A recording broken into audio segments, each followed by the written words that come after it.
எப்படி? அவருக்கு எல்லாம் என்ன தெரியும்னா, இது இந்த பக்கம் இசை, இது அந்த பக்கம் இசை, இது இது எல்லாம் அவருக்கு தெரியும். ஸோ அதை ஜாக்கிரதையாக விஸ்வநாதன் ஒரு டியூன் போட்டார்னா 10 டியூன் பறக்கும். All those things are not capable for he is not capable of that.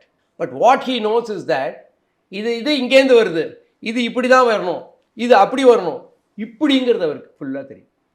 அதனால் என்ன பண்ணிட்டா அது ஒரு விதமான ஞானம். அது ஒன்று.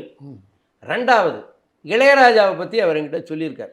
அவர் என்ன சொல்கிறார், நீங்கள் இவ்வளவு படம் பண்ணுறீங்க, but you are not giving recording good quality. நீங்கள் குவாலிட்டி கொடுக்கல.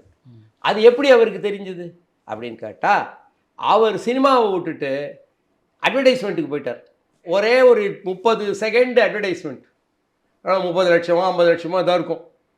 அதில் போட்டு அந்த 30 செகண்டில் ஒரு சித்தார் ஒன்று வரணும், ஒன்று இது ஒன்று ஒரு ஃப்ரூட்டு, அவ்வளோதான்.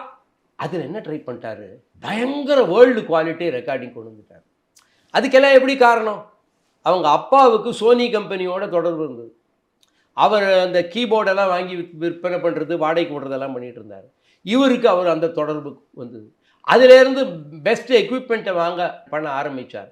அதில் வச்சு இந்த 15 செகண்ட் 30 செகண்ட் அட்வர்டைஸ்மெண்ட்டுக்கு போட்டு அப்படியே தன்னுடைய அந்த ஒலிப்பதிவு கலையையும் அப்படியே உயரத்துக்கு கொண்டு போயிட்டார். குவாலிட்டி ஆஃப் சவுண்ட் அந்த சவுண்டை 30 செகண்ட்ஸை 30 × 10 or 30 × 8 மல்டிப்ளை பண்ணி சினிமா பாட்டை கொடுத்தார்.